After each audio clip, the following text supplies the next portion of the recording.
Bonjour, je vais maintenant vous expliquer les différentes politiques que vous pouvez attacher à votre magasin Shop chez nous. Donc, on a la première politique qui est une politique de confidentialité.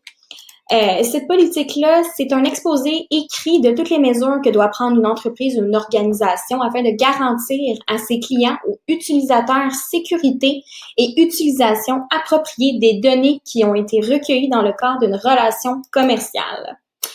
Ce que ça veut dire, en gros, c'est que vous devez expliquer aux gens pourquoi ils sont sur ce site web-là et qu'est-ce que vous allez faire avec les données qu'ils vont vous transmettre, que ce soit des données de carte de crédit, les données qui sont collectées, si vous collectez des adresses courriels, les gens doivent savoir qu'est-ce que vous faites avec ces données-là et ça doit être dans vos politiques.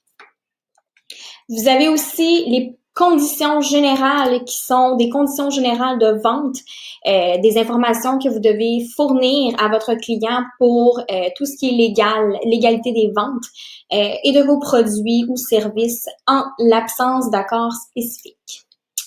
On a ensuite la politique de livraison. Donc, si jamais vous faites de la livraison, cette politique-là, c'est tout ce qui a rapport à la disponibilité des articles et vos délais de livraison. Si vous livrez seulement dans certaines zones, c'est bien de le mentionner aussi. Et tout ce qui a rapport à la livraison. Vous avez aussi la possibilité d'ajouter une politique de retour.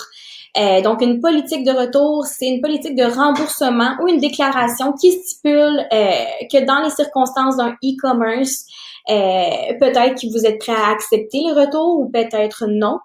Donc, c'est très important de mentionner dans la politique de retour si vous faites un remboursement ou si c'est seulement un crédit qui sera émis, un échange.